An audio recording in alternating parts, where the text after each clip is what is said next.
agenda, approval of the minutes of September 15th. Has everyone had an opportunity to take a look? Anyone have any suggested edits? I have one small one myself. On page 3, about halfway down, paragraph starting, Mr. Smith asked if the foundation would be a cross wall, and it should just be a frost wall, F-R-O-S-T. Okay. Other than that, it looks great. Got it. Anybody else have any edits? Yeah. Barring that, would somebody like to make a motion to approve the minutes as amended? So moved. Thanks. Is there a second? Got a second? Second. Okay. Zulik, I abstain. I wasn't here. Barrington, Yes. Gregory, Yes. and Smith. Yes. All right. On to our public hearings. First up, 63 Deerfoot Road. In accordance with the Wetlands Protection Act, Massachusetts General Laws, Chapter 131, Section 40, and the Southborough Wetlands Bylaw, the Southborough Conservation Commission will conduct a public hearing on Thursday, October 6th, 2022 at 7:00 p.m. via virtual Zoom meeting. The commission will consider a request for determination for a project located at 63 Deerfoot Road, map 43, lot 1, for the applicant, Town of Southborough, Department of Public Works. The project description is removal and replacement of crushed culvert / pipe. And I see we have a representative here from Paracorp, Mr. Sykes. Good evening. Good evening. Just going to share my screen. Certainly. And as Bobby's getting set up, just for a quick background for those who haven't been on the commission very long. Previously, we had a stormwater permit for a lot off Strawberry Hill, which is kind of on the other side of Flag Road. But in listening to some of the abutters comments, we found that there was an area along Deerfoot that backs up to Flag that has had some historic flooding. And so when myself and Karen Gallian from the DPW went out to property at 2 Flag Road, we tried to follow the water kind of as far as we could go, trying to see if it was connected to Ken's at all, to see if maybe there was another beaver dam somewhere that was just blocking flow that it couldn't move, because otherwise there wasn't really any real reason we could see why it was staying stagnant in here. And it's not until we kind of did a little bit more digging did we find that there's this old connection underneath Deerfoot Road that we kind of have 2 possibilities of that. It's just deteriorated over time. We found very old plans that stated it was a stone line channel previously. So that might have just have collapsed over time. It just, water has nowhere to go, therefore it's not flowing. Or the homes directly across the street on Deerfoot Road from where this is were built about 11, 12 years ago now. And that's kind of when they noticed that this backup of water started. So there is a possibility that maybe when those homes built, there was kind of this culvert that we didn't know existed, that when the home was built, there's a possibility that maybe the outlet was blocked or filled, because we do know that those lots were built up. So this, after kind of much investigation, this is kind of what PAR has put together to help rectify the situation, because the water is kind of creeping up very close to 2 homes. It's going to start impacting some of the infrastructure as well. And so yes, Bobby, you can take it away now. I apologize for that. No, thank you. That was a pretty thorough overview. I don't know if I'm sharing my screen or what you guys can see. Can you see the plan? Yes. Yes. All right, thank you. Yeah, so Melissa, that was pretty thorough. Thank you. Yeah, so as she stated, the adjacent property has been being impacted by a collapsed culvert. Essentially, there's water that's impounding that we believe used to contribute to this drainage system. We did identify that there is a small diameter invert to corrugated drainage pipe within the existing catch basin within Deerfoot Road. So the property owners complained. We met with the DPW. It's a town project. DPW, I believe, does anticipate doing this work. So we're proposing to replace the existing pipe. We couldn't locate the end of the existing pipe, but we're proposing a 40 foot length of 8-inch PVC, precast concrete head wall. As part of the construction, there's also going to be some minor clearing activities, obviously, to install the pipe. But we plan to site that pipe in the field to minimize any impacts to large diameter trees that are out there. So we're also going to install erosion controls, and then we'll stockpile on-site soils for reuse and seed with a wetland seed mix to restore the vegetation to the previous condition. So it's pretty straightforward drainage repair. We understand it's in a sensitive area though, so we are requesting a negative determination so that DPW can proceed. We'd be happy to answer any questions that the commission may have. Thank you very much. Let's see. Do we have any questions, comments, concerns from the commission?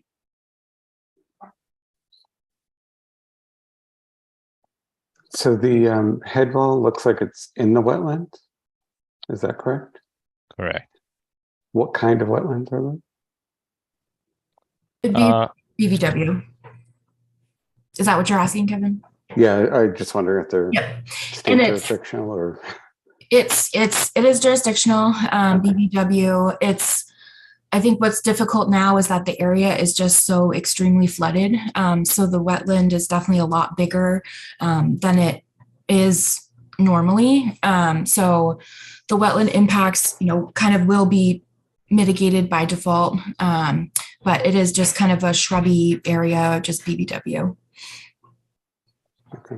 In being maintenance of municipal drainage infrastructure, you could almost make the argument that there's an exemption from Wetlands Protection Act if we had requested a notice of intent. Do I have that correct? As a public utility, you could, Yeah. Do I also understand there's the increase in flooding is beginning to even encroach on an adjacent septic system? And that's if gone, thankfully right now, they are high enough upland, but if gone unmaintained or unfixed, the rate that it is rising appears that it will affect kind of some private infrastructure. okay. Yeah, I mean, I'm of the feeling that the potential impact of not fixing this would outweigh the construction phase impacts that will be temporary and ultimately be mitigated with the plantings that Mr. Sykes described. Let's see, is there anybody here from the public who wishes to ask a question or offer a comment? If so, please use the raise hand function on Zoom and we will promote you up. I'm not seeing it. Okay. If there's nothing else from the rest of the commission, I feel like it's pretty straightforward, and I guess I would just look for a motion to issue a negative determination. So moved. I don't think, yeah. Thank you. And do we have a second? Second. Thank you very much. Zulik, Yes. Barrington, Yes. Gregory, Yes. Smith. Yes. Perfect. All right, Mr. Sykes, thank you very much for coming in this evening. And do we have any idea of what DPW's proposed schedule is on this? Are they going to try to get it taken care of this year? I believe so. Yeah. Fantastic. Fantastic. Thank you very much. Have Thank you. Thank you, everyone. a good night. Take care. Let's see here. All right. Too soon to start the next one. We got a minute here to wait. Don't really have any minute-long items under the rest of our agenda, so we'll just give it a little bit here. All right. Well, I will load the representatives in just in the meantime because they'll probably take a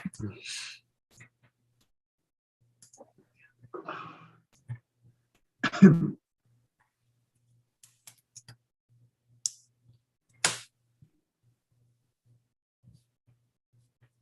Okay, I'm seeing 7:10, so we can get going. Let's see, 10 Metcalf Lane. In accordance with the Wetlands Protection Act, Massachusetts General Laws, Chapter 131, Section 40, and the Southborough Wetlands Bylaw, the Southborough Conservation Commission will conduct a public hearing on Thursday, October 6, 2022 at 7:10 p.m. via a virtual Zoom meeting.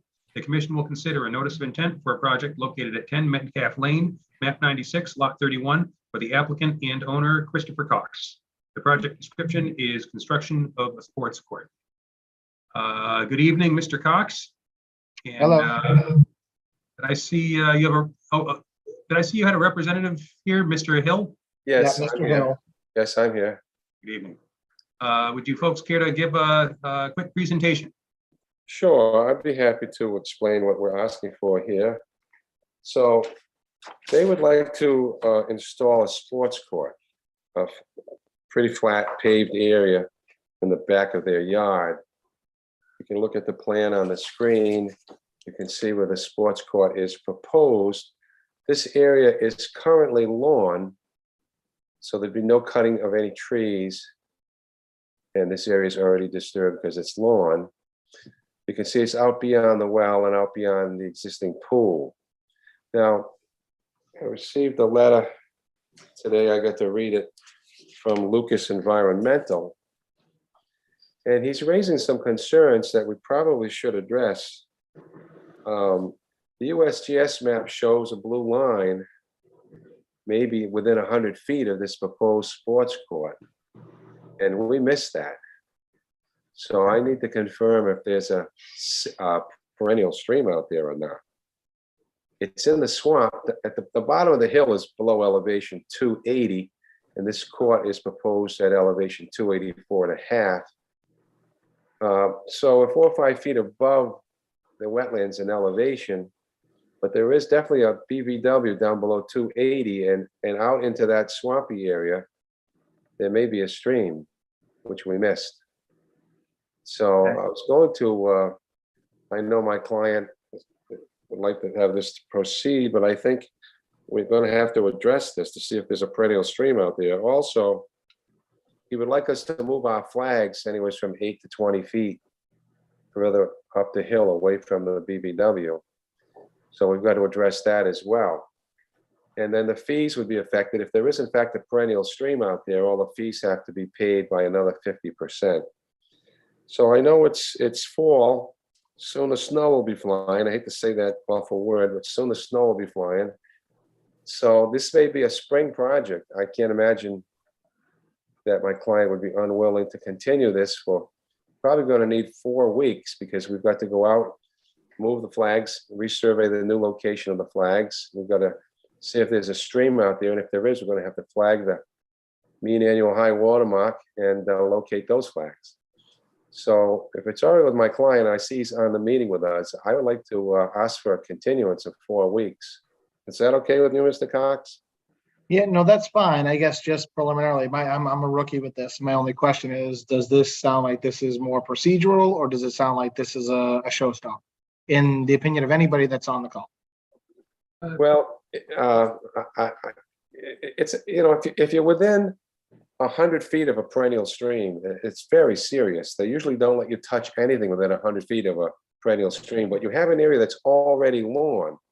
Mhm. So this could be considered a reconstruction of an already altered area. And the board, I don't know how the board would feel about that. We can ask them now if you'd like. I don't know if they're going to rule in on that until we correct the plan, but let's see what the board has to say about this. Yeah, we've well,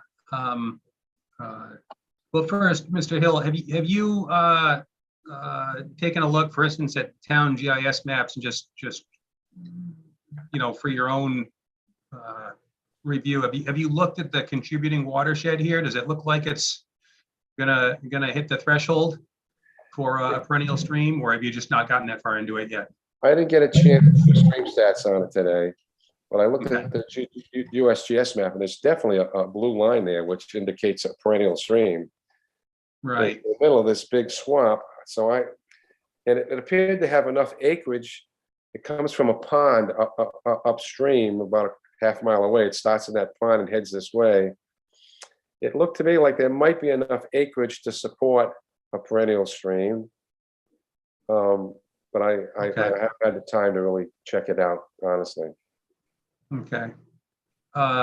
Yeah, for Mr. and Mrs. Cox, this distinction between an intermittent and a perennial stream is a fairly important one, and the deciding factor is generally whether it runs all year long, and whether or not it has a contributing watershed of a square half a mile or larger. And if either of those two things are true, then it's subject to some somewhat more strict regulation. As far as treating a lawn area as previously degraded, I'll ask Joe for comment on that, but I don't think that comports necessarily with the Rivers Protection Act. It's a situation we dealt with, geez, not too long ago. I believe it was down on Richards Road, Richards or Woodland, somewhere down in that area. Yeah. Joe, I'm sorry. My recollection of that portion of the act is You're correct. If there's lawn and soil, it's not considered previously degraded, but it can be considered previously developed. Yeah. And there's a difference in how that's treated.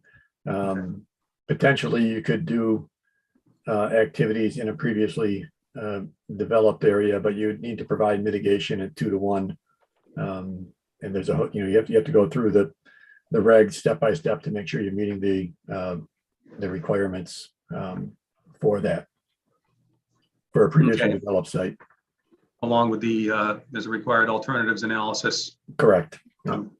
It sounds like Mr. Hill and Mr. and Mrs. Cox, it sounds like first, a continuance is certainly in order here, and that Mr. Hill may need to look a little bit more deeply into this, and just the first hurdle here is determine whether or not there even is a perennial stream, and if there's not, then things are simplified.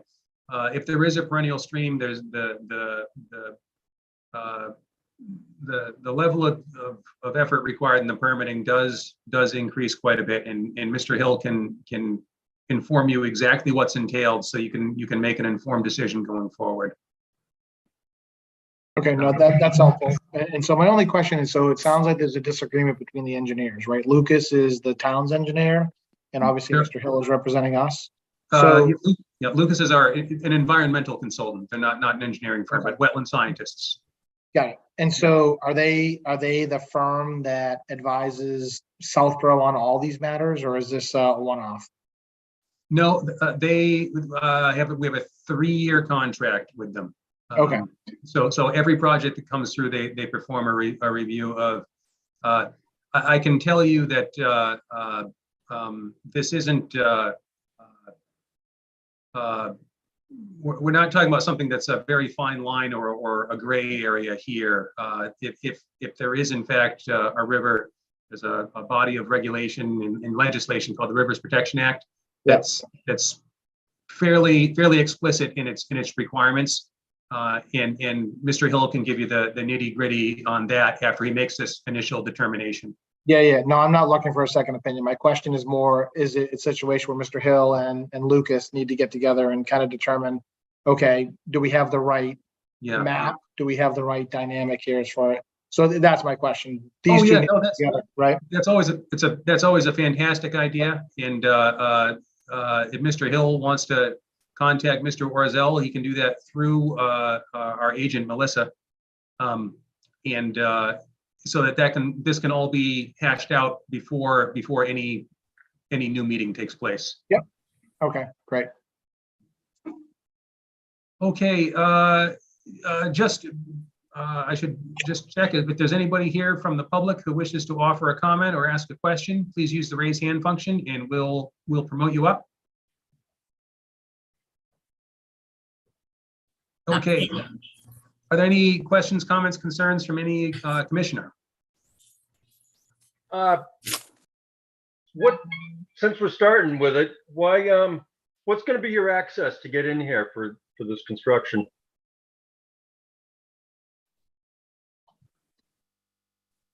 I know There's, how's our access? Well, there's an access road, but we have a front yard as well. We can go through. If you look, I don't know if you can see, but around the front of the yard, right down there, it should be pretty light machinery, I think, to grade the land.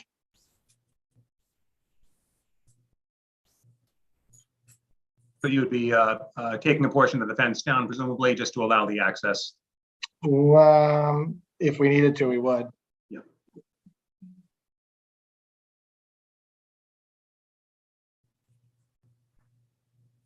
Do we have anything else? Okay, so at this point, we're looking for a motion to continue. Why don't we continue it to our next hearing? And if you're not ready to go forward at the next hearing, we'll simply just do another continuance at that hearing. But that'll bring us out 3 weeks. And you may have enough information to know which direction you're going, or you may not. And if so, like I said, just give Melissa a call and let her know you're seeking a continuance, and we'll take care of that. That's fine. Okay. Thanks for your someone- time. Absolutely. Would someone like to make the motion? So moved. And is there a second? Second? Thank you. Zulik? Yes. Farrington? Yes. Gregory? Yes. Smith? Yes. Okay.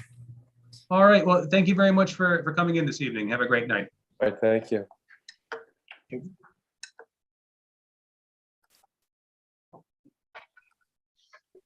Right. Next up, 10 Presidential. In accordance with the Wetlands Protection Act, Massachusetts General Laws, Chapter 131, Section 40, and the Southborough Wetlands Bylaw, the Southborough Conservation Commission will conduct a continued public hearing on Thursday, October 6, 2022 at 7:20 p.m. via a virtual Zoom meeting. The commission will consider a notice of intent for a project located at 10 Presidential Drive, map 82, lot 25, for the applicant and owner, Stephanie Butler. The project description is construction of a landscaped area, stone steps and retaining wall, and rebuilding of rock walls. Good evening. Good evening. This is Andrew Tebow with Goddard Consulting, the representative for the project. Welcome. With permission, Would you like I to will, give us a quick presentation? Absolutely. Yes. So basically at the last hearing, we came before the commission and we received comments both from Lucas, the peer reviewer, and Melissa herself. Those were mainly centered around the existing tree line on the site. The original survey showed the tree line shown farther up. So part of the supplemental submittal that went in last week shows the revised tree line shown here in green. So we can now see where it comes very tight to the wetlands. So as part of the supplemental submittal that came in, we have increased the buffer zone restoration on the site. The total went from 245 square feet to 2,814 square feet. That would be shown here. So originally we had proposed 6 shrubs as restoration with the tree line that was surveyed. Now that the tree line has been resurveyed and is shown tighter to the wetlands, we have proposed to revegetate the entire 20-foot no disturb up to the retaining wall. We have also added trees into the buffer zone enhancement area now at the request of the town. We selected red oak and red maple based on the surrounding area to try and blend into it. We have now been issued a DEP file number for the project, which we did not have at the last hearing. We were issued file number 2901098. So we had spoke with Melissa if there were any technical comments outstanding. At this point, she didn't have any. Lucas had one that was outstanding. It was that the form just listed 6 shrubs from the original. So Melissa and Goddard spoke that the finding will be 28 shrubs as shown on our buffer zone enhancement plan dated September 23rd. Abutters were re-notified with a new form that had new listing. At the last hearing, we discussed if we were going to be re-notifying. We decided that we should just re-notify them, get everything out there. So at this point, we feel that everything has been answered. There should be no comments outstanding. The DEP file number for the project has been issued, and we're hoping to get an order of conditions so the work can take place this fall to get all the restoration done during the fall growing season. Okay, thank you very much. I see that you've added the red oaks and the red maples. Thank you very much. I think it'll that will work out great. Are there any comments, questions, concerns from anyone on the commission? I thought that red oaks like dry feet. Yeah, they certainly do. This is a buffer zone enhancement, so it's outside of the wetlands. This is areas where So upland just soils are make pulled. sure, we're just gonna make sure that they like their feet dry, that's all. Push them Absolutely. uphill a little bit. Yeah, and our planting plan that was submitted has a note that has a technicality that exact location of the plantings will be selected by the wetland scientists. We oversee all of the plantings when they go in, so we can certainly ensure that the red oaks are farther up the slope than the maples that would like, a more wet scenario. Sounds good, thank you. Absolutely. Yeah, I see what you're seeing too, Russ. It almost looks like the red oaks and the red maples ought to be swapped. Right, I didn't pick up on that. But yeah, that's great. So there is flexibility in the field to make an adjustment if it has to happen. Is there anyone here this evening from the public who wishes to make a comment or ask a question? If so, please use the raise hand function and we'll promote you up. Okay, not seeing anyone. Joe, your concerns have all been addressed at this point with this last resolving this last typo. They have. Fantastic. That being the case, I guess we're looking for well, first a motion to close the hearing. Someone would be so kind. So moved. Thank you. And is there a second? Thank you. Zulik, Yes. Barrington, Yes. Gregory, yes. Smith. Yes. Okay. And Melissa, have you had the chance to put some conditions together? Yep. So I've just pulled out, since this is a restoration, we have the 2 years of monitoring with the annual reports at the end of each year, an 80% success rate. All plants shall have that success rate prior to the certificate of compliance being issued. It's 28 plants as mentioned on that, the restoration plan. And the exact locations are to be field located based on soil conditions of plantings. We usually wait till the end of the meeting to do these things, but we actually have time before our next agenda item. We might as well take care of it now if no one has any further conditions to discuss. And if not, would somebody care to make a motion to issue an order of conditions as described by Melissa? So moved. Thank you. And is there a second? Second. Thank you. Zulik, Yes. Barrington, Yes. Gregory, Yes. Smith. Yes. All right. I should have this to you guys probably tomorrow morning. So thank you guys so much. Thank you. Thank you. Have a great night. You as well.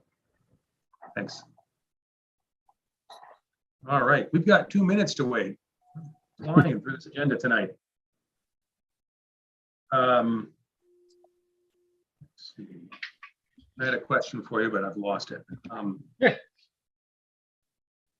Had a lot of those. Yeah.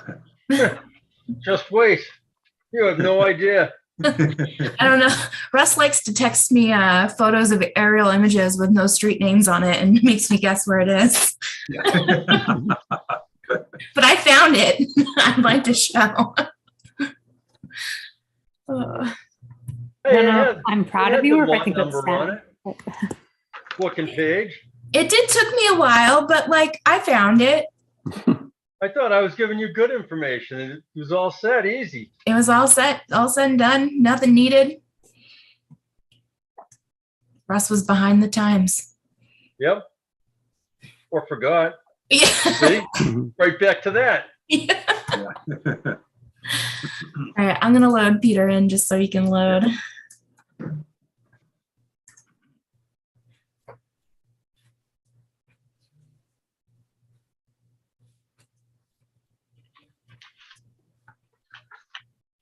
Good Nothing evening, new Peter. for them?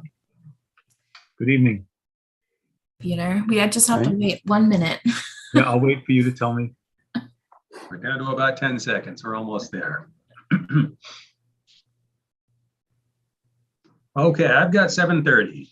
In accordance with the provisions of the Southborough Stormwater and Erosion Control Bylaw, Southborough Zoning Code, Chapter 174, Section 13.5, the Wetlands Protection Act, Massachusetts General Laws, Chapter 131, Section 40, and the Southborough Wetlands Bylaw, the Southborough Conservation Commission will hold a continued public hearing on Thursday, October 6, 2022 at 7:30 p.m. via a virtual Zoom meeting on the petition of CMJ Ventures LLC for construction of warehouse space, salt shed, and other site improvements at 200 Turnpike Road, map 28, lot 3C. Good evening, Peter Bemis, Engineer and Design. And we have already provided Melissa with a extension for this project because we were coming up on some timelines. You folks were kind enough to allow us to platform off of the previous submittal. So we provided her with 60 more days. I hope we don't have to use the 60 days, but we prepared to again continue tonight. We got Fuss and O'Neill comments, and they are based upon the previous submittal. What Melissa has put up in front of you tonight is where we're going with the project from where we started. So the major change here would be is that we've pulled some pavement limits back, and we are using a 2-to-1 gradient instead of the 1-to-1 riprap slope. And those perimeters will be seeded with wildflower mix native, of course, and that will carry forward throughout that buffer area. We included some additional pin oak plantings on the property as well. Excuse me. Then the other items that we have are some stormwater enhancements. One of Fuss's comments was some limits of where the B soils and the A soils were here. From the test pit data that we saw that was done, it's pretty much all gravels here, but we're going to observe their commentary. We're going to just pull the infiltration area back a bit. It's shown at the top end of the page because that's about where the B soils start.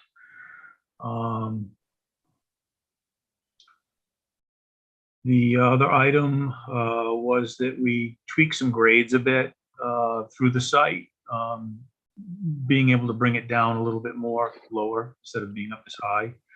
But that's pretty much it. Just to give you an overview, we did get some comments from Lucas today or early yesterday, and we will address those as well. Some of these things date back to commentary that was part of the previous plan set. So I'll have to follow up with their office just to make sure we dovetail with where we're going with the project now. So I'll be happy to answer any questions if you have any. Thank you. So it sounds like there's still some work to be done, Joe, before you really finalize your review. So we'll hold off on hearing your comments perhaps to the next meeting. And if anybody on the commission have any questions for Peter? Did you say pin oak? I did. That's what we were told was the preferred tree, and they are all nice and high. By whom? They're up on the top of the parking lot. Who said that that's the preferred tree? We're trying to keep the planning board happy. With the them. That's them. So they obviously have never pruned a pin oak. Yeah. What a miserable tree. I would never plant one of them in 100 years. Okay, I'll take that under advisement. Thank you. Yep. And the other thing I did want to say is that we did keep the wetlands that were off locus on for reference, and there's a note to that effect. And I know Lucas Environmental had some comments on some other flags in another section of the site, but we did keep the flags that were on our 206 Turnpike Road site on because we had them. So we're just keeping them there for reference. Thank you very much. And we'll separate that out in findings of fact in the condition. That's not the wetland line we're approving as part of this. We'll Right. Yeah, keep that all separate. But thank you. That's helpful in our review of the project. Before I forget, is there anyone here from the public who's joined us tonight and wishes to ask a question or offer a comment? If so, please use the raise hand function of Zoom and we will promote you up. Nothing. Okay. And if there are no further questions or comments from the commission, we're looking for a motion to continue to our next meeting. Yeah, I had just had a couple things. Oh, sure. In the stormwater report that came in with the plans, Yes. I think the second paragraph talks about a project in Westboro, so you might want to change Okay. that. And the other thing is, it said that it's not in an outstanding resource water area, but if you look on GIS, Oh, no, it certainly would be. clearly tricky. is, so I think that would need to be corrected too. Sometimes the cut and paste gets overlooked in the check, so I Yeah, think. for figured the, easier to get it now than follow-up. later. Yep. Okay, fair enough. And one more question, did the brine tanks move? Looks I like did. that- I moved them to the back of the building. It was Okay. like a little bit of a nook area that would work versus putting them on the back edge. And they'll Okay. actually have a better relationship to the building being attached to it. Okay. And that's right next to a loading dock? Are those big trucks Those- going in and out of that? They're going in and out of the building. So basically it's a drive-in building. So Okay. there's, if you looked at the plan that we just had up, there's an arrow that points to it being an interior loading zone. Sorry about that, Melissa. Thought I still had it up. I was Oh. speculating. Yeah. There's an arrow going, it says loading space internal to the building. It was one of the comments in the planning board process. Because there really isn't a good outdoor dedicated loading spot. This business doesn't really need that. It's not like a warehouse. So any items that they would be getting in, they're going to take in through the building through the interior. Okay. Is there any concern about trucks driving so close to those tanks, or is it like? They're protected, those tanks. Okay. There's a berm around them. And it's a one-way travel through area, so there's like lots of room there now. Okay. The previous plan had them in a dead end situation, so we didn't care for that too much. You can actually Yeah, circulate around this project now. Trying to figure out what would happen if they leaked. Didn't look good. They have a containment berm. They're built Okay. within a containment berm. And being attached to the building now, it's going to afford them to have a small roof over them. So it actually, this is a much better program than what was there. Okay. Thank you. Those are the only questions I had. Thank you, Kevin. Anybody else? All right, I'm not hearing anyone. So would somebody care to make a motion to continue this to our next meeting? So move. Thank you. And is there a second? Second. Thank you. Zulik, Yes. Barrington, Yes. Gregory, Yes. Smith. Yes. Great. Thank you. Take care, folks. Thank you, Peter. Have a good night. Okay.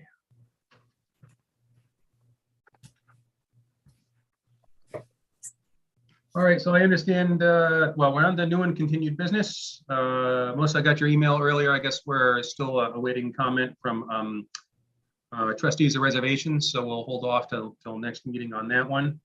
We have Marnie Houlihan is joining us. I texted her that we were just about ready. I haven't heard back yet, but I originally told her 7:45 and she said that was fine. So she may be Okay. coming in a couple minutes. Okay, great. Well, we'll continue along here and come back to it. SMP bylaw regs, updates and changes. So I think I'll just go through the regulations and I will kind of go through I've put together everything that we've kind of discussed to date. So obviously this isn't the final version, but we've got, I think, the majority of it down finally.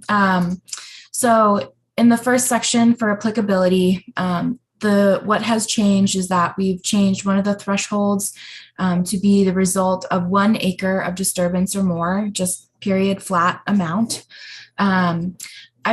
I crossed out this of 5 or more acres of land for the subdivision. I'm not sure if that's part of the MGL, maybe that's why, but I think any residential subdivision pursuant to subdivision control law is reasonably subject to a stormwater management permit.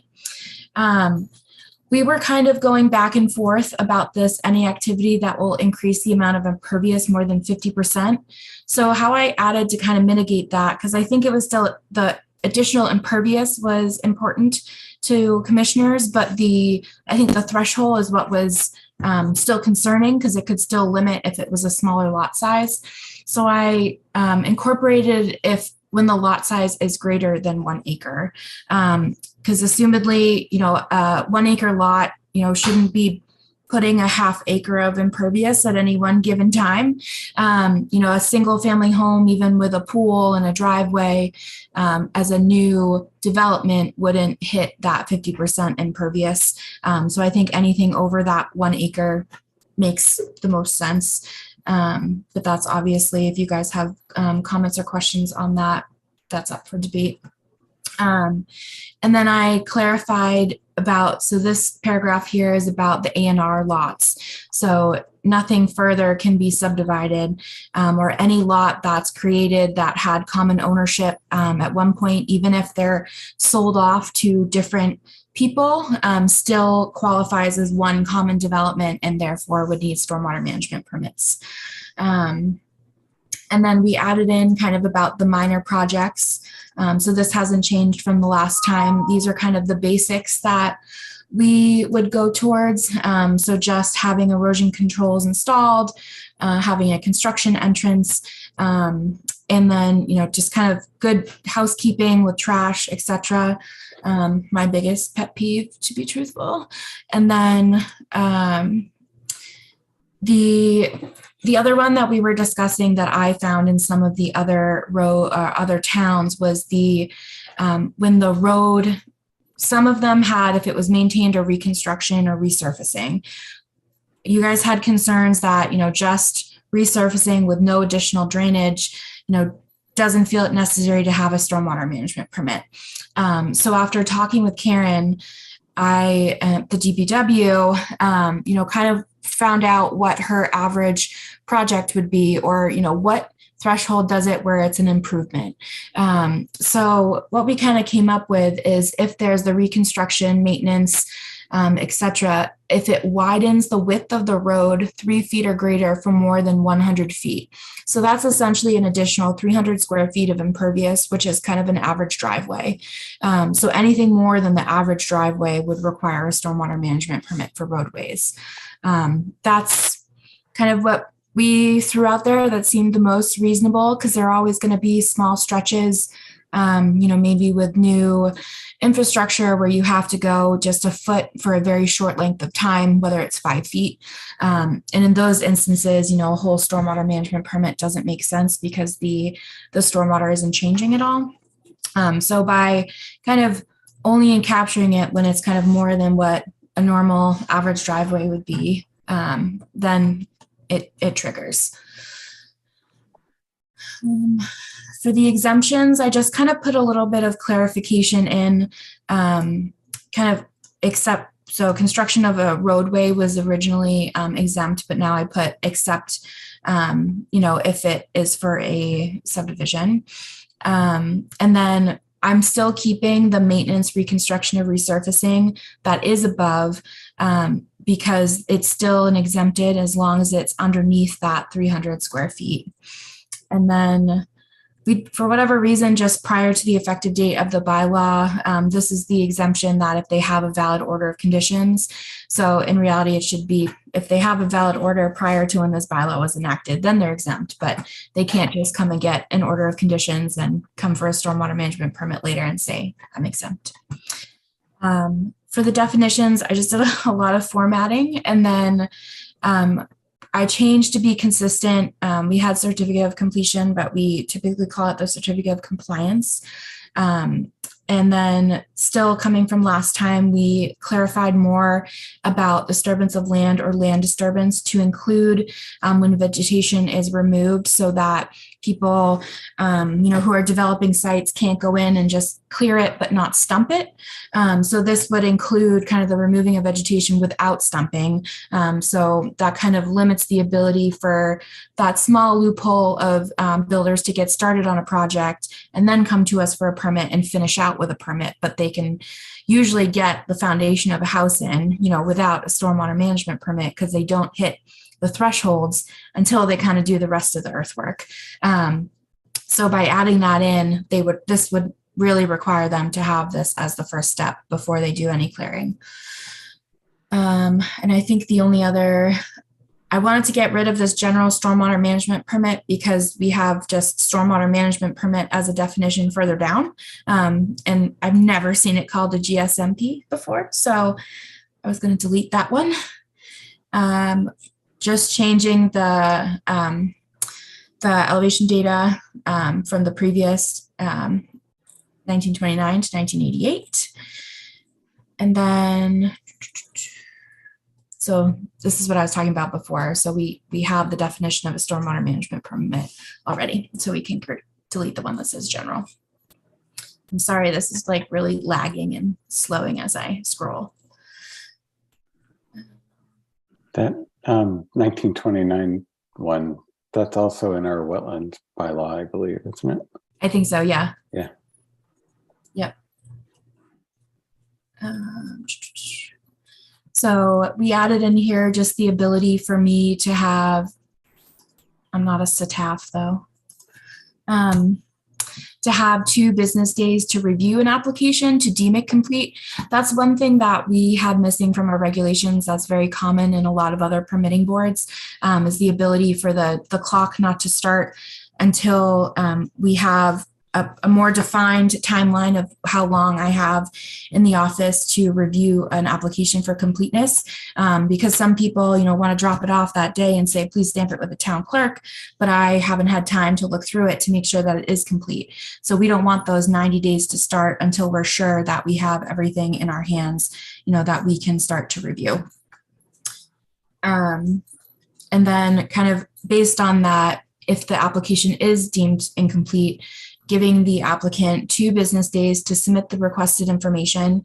Otherwise, they may have to submit for a subsequent meeting. And that's mainly because I just can't meet the deadlines for the newspaper after that. We need usually at least 4 days in advance to get it in, and stormwater management permits go in the 2 subsequent weeks prior to the hearing.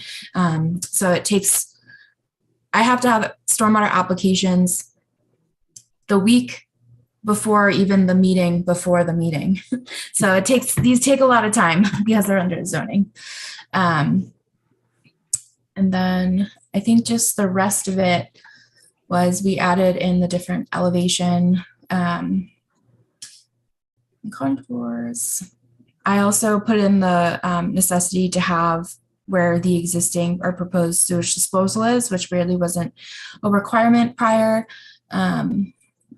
So none of the kind of the meat of what is required within an application has changed, except updating those NOAA Atlas 14 precipitation rates to make sure that we're more of an industry standard. We still have our operation and maintenance plan contents. And then, yeah, most of this we just got changed with the MS4 updates. So all of this is already up to date. And then we did take out a partial refund of fees may be provided if an application is withdrawn. We typically have never returned fees because of a application has been withdrawn. There wasn't a title for this one, so I added in the appropriate numbering. There also, there wasn't an official requirement that all permits shall be recorded in the Worcester Registry of Deeds, even though it's our standard condition. I think it should be written in the regulations. And then this is kind of our biggest change that would be different for us, in that in talking to council, it can be as simple as changing the language for appeals for them to go to Superior Court, but the bylaw itself would still remain in the zoning code, but appeals would not go to the Zoning Board of Appeals. Or we still have the ability to request at town meeting to have the bylaw taken out of the zoning code and become a general bylaw. And this language would still remain regarding the appeals going to Superior Court. And I think Ben mentioned last time the reason for getting it out of the zoning code is because we have the building commissioner as the zoning enforcement officer, who, while the current person would never waive the bylaw, there is an ability for a zoning enforcement officer to take actions under the zoning code when they're not the entity that's promulgating it. So that has been a problem in the past. It's definitely hasn't been a problem recently, but it's one reason why it may be opportune to take it out of the zoning code. And then for the time limit, we did take out unless so that an SMP is good for 3 years, just period. Previously, it was unless significant land disturbing activity has begun, and that's very ambiguous. It's not something that we've typically gone by because it's very difficult to determine that threshold. I know some regulations, I think there are some in planning board where, they state as long as you've shown progress. And sometimes progress is just, submitting a building permit or getting the permit, or, even just going up and doing a couple swipes of the property with mowing. So it can be tricky situations that can happen. We did allow up to 3 years, which is our standard practice. And one thing that we have also added is that after one extension, and this was kind of the strong language that originally the commission wanted to take, was that the applicant shall be required to update the design and project components to be compliant with the subsequent bylaw or regulation updates since the issuance of the original decision. So if at any time we update the requirements or the stormwater management standards get updated or changed, if there are stormwater management permits that are open that have not begun, they can have one extension under kind of as a, I hate to say grandfathered, but grandfathered. Ultimately, this gives them 6 years to complete their project without being updated to the current standards. Yes. Yeah, that's a good way to put it. Perfect. Case closed. I like that. That's a good one. So yes, they have 6 years to complete a project. And then they would have to change anything if the regs have changed. And then just getting extensions recorded. I think most of this has stayed the same because this is kind of our standards. I'm sorry to scroll like this. Just changing the name and that it also shall be recorded at the Registry of Deeds. And then clarifying that violations for fees to kind of be consistent with what we do in our wetlands bylaw is that shall be punished of a fine of $3 per violation per day. So ensuring that we, each day is a separate violation, which is very common. And then adding in that the maximum fine shall automatically be applied for any project in which land disturbing activities have been conducted without a valid SMP. So that's the very quick rundown of all the changes.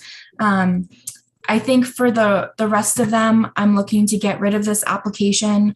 I think, to be truthful, I personally would even take out the application, the sample of the public hearing, and the eligibility worksheet. It's not something that I think needs to be in the regulations, especially when it's more of an informational template. The application, I think, especially because it's something that we can update much more easily and it's more of an administrative task. And I've started to have applicants submit their permits through Viewpoint. Marnie's logging in about 5 minutes. And so it's something that's come up through the Wetlands Protection Act as well, is something that I didn't think about as the way the Wetlands Protection Act is you technically have to accept and have to submit a paper copy to the Conservation Commission. And it's not something that has ever really come up until COVID. And it's something that the Central Region kind of sent out a kind of notice a couple months ago, kind of reminding commissioners that you can't only accept electronic submissions. So by kind of having the application out of the regulation, we're not pigeonholing ourselves to only being able to accept the paper copy. I think that was a long-winded version of what I was trying to say. But. Makes sense. Okay. And I think that's all that I have tonight. I knew that was a lot to throw at you, but I just kind of wanted to do a quick overview.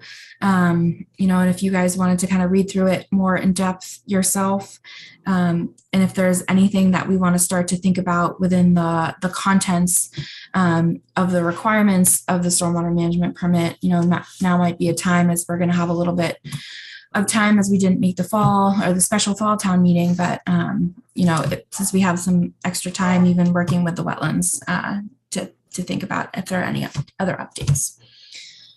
That's all I have for this one. Thank you. Hey, Melissa, could you scroll up? Oh, I'm sorry. No, I just hit it by accident. We're good. To back up to 3.3, the qualifying activities, basically. Yeah. Just want to make sure I understand that particular one. There we are. So any residential development or redevelopment proposed pursuant to subdivision control law.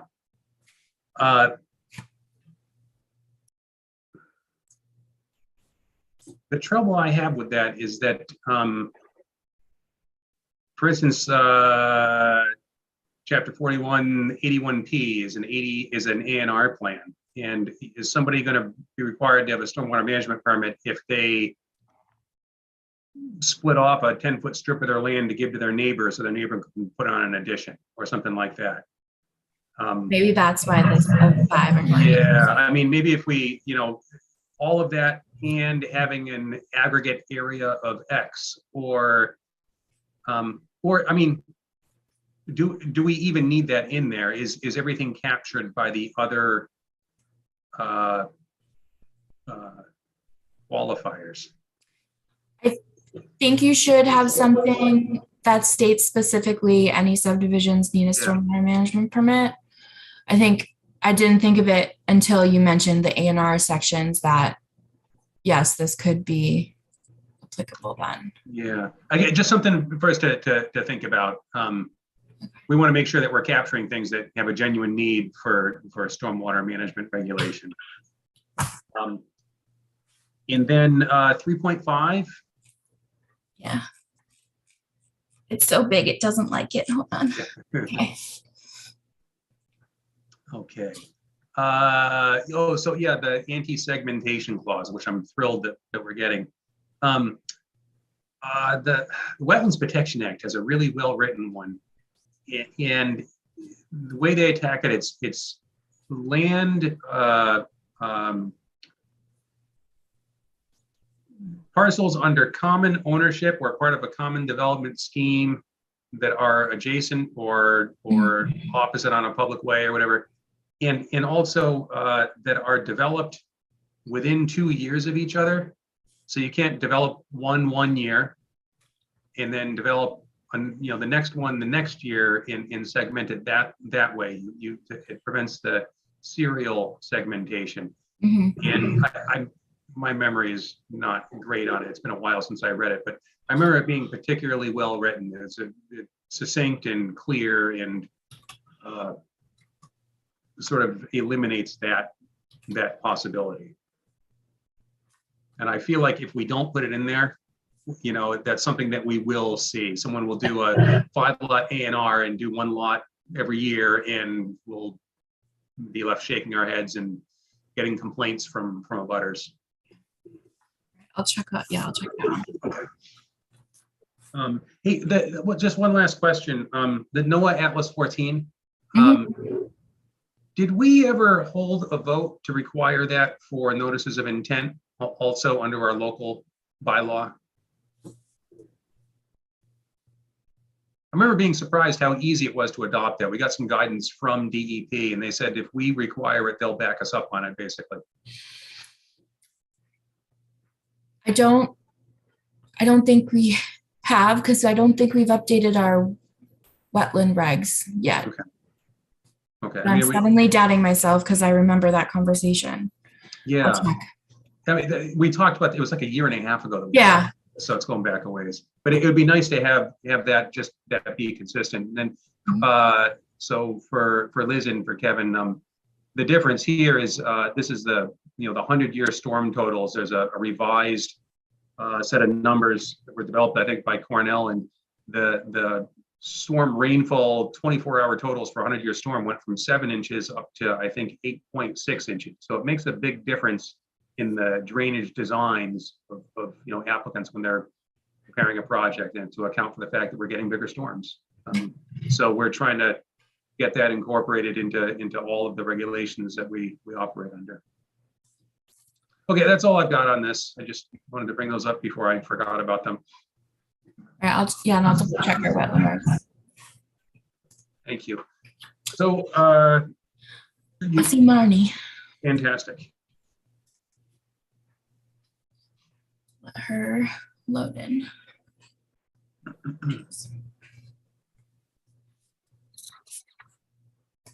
Good evening. Hi, thank you for having me. It's nice to see you all. Good to see you too. Thanks for coming back. So would you like me to just update you on kind of where we are? Please, yes. So I had an opportunity to do a drive around with Russ, and I think it was a really good opportunity for me to see that we need so much land management in this town, and just kind of recognition of how do we improve things. So I think that's a bigger picture, but I think it gave me an opportunity to understand Russ's perspective, and that was super helpful. So thank you again, Russ, for taking the time and sharing that with me. Subsequently, I had basically, I think I told you guys I was going to do some research and look at the neighboring towns and their criteria that they had listed for defining a scenic road. And so the towns that are around us, including Sudbury, Wayland, Northborough, Marlborough. Now I'll have to look at my presentation. I thought it feels like a Friday, so sorry about that. There's multiple towns that do have criteria for scenic road, and there's about 8 criteria. As simple as one being they have public shade trees, and they have stone walls, to there's historic structures on the criteria. So there was 8 criteria. I took the 68 streets and I drove about 2/3 of them to kind of check off what has which criteria. And so when I looked across the ones that I had done, they all had at least one criteria, either a stone wall or a public shade tree, and some of the others. Maybe there was one street that didn't have more than one. And so in reviewing those criteria, it was arbitrary in the other town writing on how they kind of quantified or qualified whether a street was scenic, is that the governance board could use these criteria to basically decide whether or not it would be a scenic road. So once reviewing these, assessing that majority of the streets met some of the criteria, and that objectively you could say, okay, they meet some of the criteria, it's scenic. And given the fact that the state we're in Southborough, with just trying to protect our trees and stone walls that are in the public right of way, these have nothing to do with the private trees on private land, it became clear to me that it would be a better route to try to move forward with a broad sweeping 68 street request to be scenic. And I added some language in there that would basically qualify that the reason why we're doing this is more administratively, and that the word scenic in Southborough, since the precedent setting 1978, where they kind of did all streets and sweeped them into a scenic road designation, they never qualified any of that. And so I think what it was clear to me based on my research and kind of looking about what would be required moving forward, that scenic in Southborough appears to be defined as protecting trees and stone walls. It's not defined as bucolic, picturesque, beautiful, or any of the words that we would typically define scenic as. And so with that, I've proposed language in the warrant article that kind of administratively suggests that we would want the remaining 68 streets to be included into a scenic road designation, and more for an administrative process so that it's easy for residents and our DPW to know that if a road in Southborough is not numbered or a highway, that under MGL and scenic road designation, that it would qualify for public shade tree and stone wall protection and would require a public hearing, joint hearing between the tree warden, which is the select board or their designee, and the planning board. And so the process, meaning that a citizen who wants to do something on a public right-of-way shade tree or stone wall would need to suggest to put into a request, just as they normally would for a public shade tree. It just adds in the protections of the stone walls. And the process really is the same for a resident. It just is different on the administrative side, meaning that the planning board and the select board would need to talk about what happens with that. So do you want me to share that language? Would that be helpful? I'd like to see it. Yes, please. Sure. Melissa, am I okay to share? Oh, you've got me all set up. Thank you. She's good.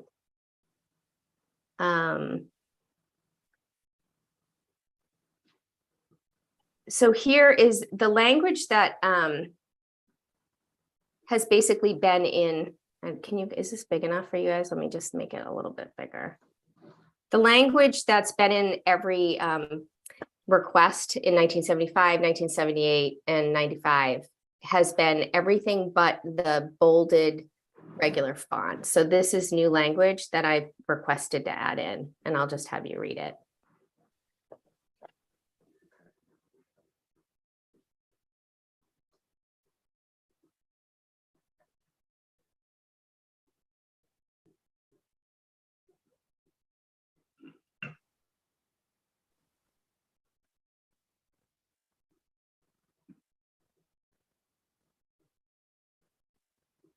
And so ultimately what I think this does is it really helps the process for, well, I can't really say if it's going to help the process. I think it will help the process.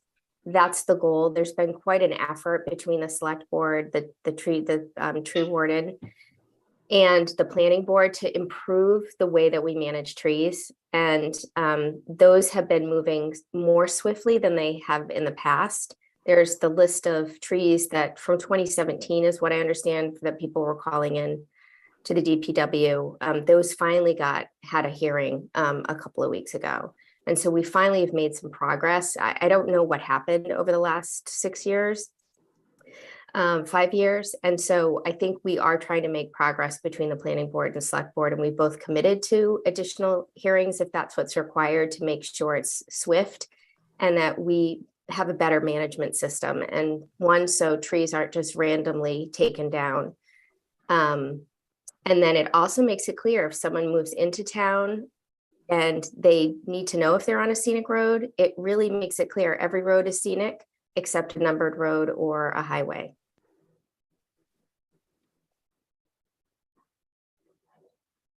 Do you have any questions? The stone wall protection, will that go to the select board as well, or is that just the planning board? The stone wall protection is the planning board. It's not a joint designation of the two committees. Is that the same application process, or is that for the trees? Or The stone wall process is through the planning board. Okay. And I think awareness and education needs to happen no matter what. So I think we just need to make sure that communication to new town residents and existing town residents of anything in the public right away. As you all know, our streets are just so funky. Like some are very straightforward that are in new developments, but some of the older streets, Deerfoot Flag, Breakneck Hill, they were old, windy rural roads. And so it's not clear. You can't just apply a public right away and just make a blanket statement. Every road is different.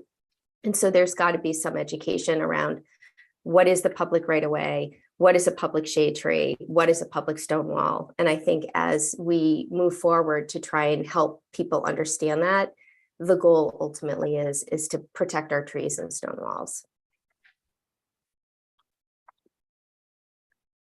I know it's riveting stuff and it's late. I wish we weren't, and I understand why we are, just it's a historical thing that we're stuck with this terminology of scenic roads. I wish we could simply have a street tree protection bylaw that would, without making all these fine distinctions, basically a tree that's located within the right of way of a Southborough public road. The process for taking it down is this. I think that, but where history has backed us into this little corner here, and I understand why this is the approach being taken. Although that is the warrant article number 1 is the public shade tree article. So there is a separate tree article. Remember, in Mass General Law, every public shade tree is protected. We just haven't recognized that law here in Southborough. Right. Okay. So let's see, Melissa forwarded to me an email that she got from Mark Pasamato, who unfortunately couldn't be here this evening. And I think we brought this up last time. Mark has brought up that he doesn't feel that it's appropriate for the commission to indicate that its support as a whole when there's not a unanimous opinion amongst the commission. And so he hasn't heard these new changes, but from having read his email, I suspect, again, I can't speak for him, but I suspect he probably feel similarly. So I wouldn't feel comfortable, at least without Mark here, conducting a vote without Mark being able to give his opinion, having read the new language. But just wanted to let you know that that's what we had heard from him prior to this meeting. Thank you for that. I appreciate the opinion, and I think if people in the future want to get together and define scenic, I think it would be a fabulous thing to do. I don't know if any volunteer has the bandwidth or capacity these days. So sometimes, maybe this is who knows how well it will go over at town meeting, but I fully accept, that your position. I will bring it forward as a planning board initiative. And I appreciate all the time that you've at least allowed me to speak and share with all of you and meet all of you and learn a little bit more about your position. So I thank you and really just, I think it's a good thing that we're all talking. And so I thank you. That last part in particular, I agree. Communication in particular between conservation and planning is nothing but productive. And hopefully this is the first step of much more communication going forward. That would be fantastic. And thank you, Marty, for spending your time coming into these 3 or 4 meetings now at this point to share all this with us. We really appreciate it. Well, have a wonderful rest of your evening. And I think Melissa and Karina do a wonderful job working together. And thank goodness they do. I know you're missed in the town building. So it's a shame we were separated. Yes, it is.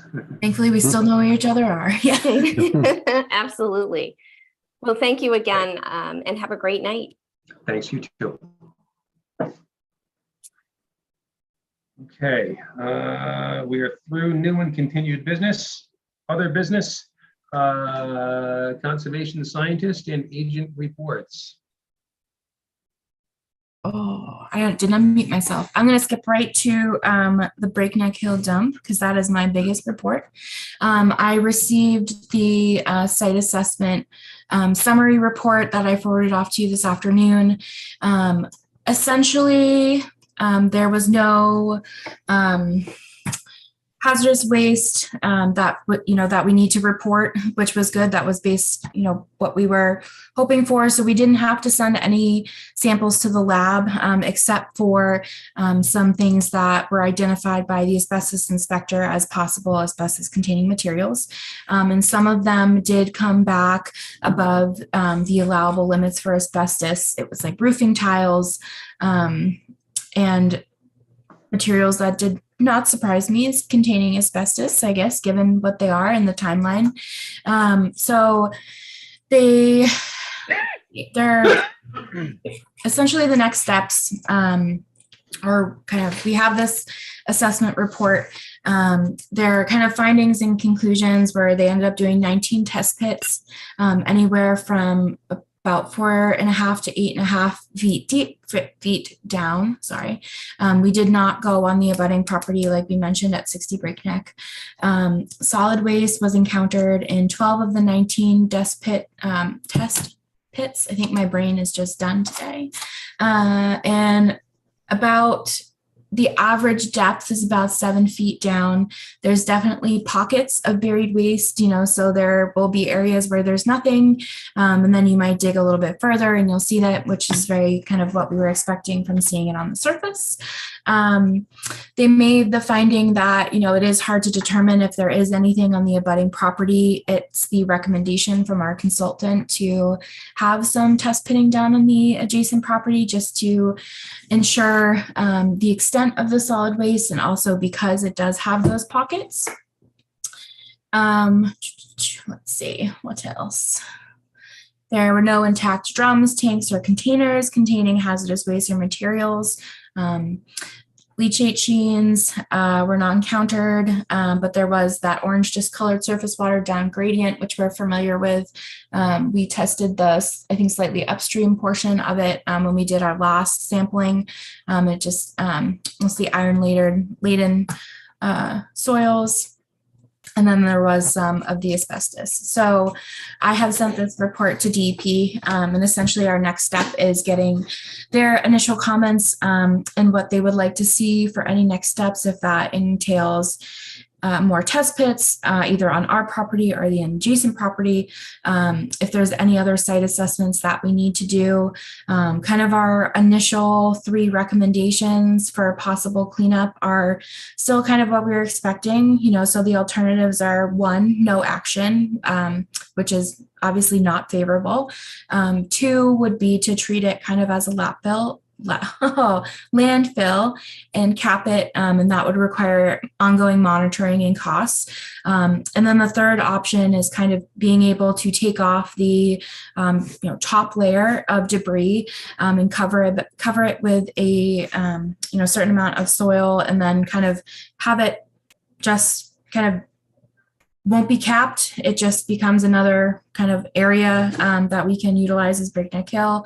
Will come with kind of restoration, which would be a part of it. So we're probably leaning towards that last option. So it wouldn't be an official, capped landfill, which it doesn't need to be because of the lack of hazardous waste.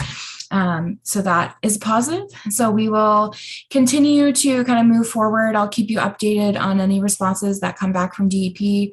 I'm also working with Taylor from TRC to make sure we report correctly to the asbestos division at DEP as well, because we are required to report that we found some. So we might need to take some action in the near future just to cover some of those materials that are now exposed. That's kind of where we are today. So I'm still digesting the report since we just received it. But if you guys have any questions when you're looking through it, please let me know. And once I hear back on what our next steps are, I will update you as soon as I know. That's all I've got going on. That's great news. The asbestos isn't something that migrates through the soil. It's in there and it stays put, and it just, there's no reason to expect that there'll be a plume or something like that. So that's fantastic news. Yeah, and they tested a lot more than what came back as positive. So not everything that they believed was asbestos containing it was. So that's also a good thing. then, yeah, I understand the abutter is very hesitant to have any test pits done.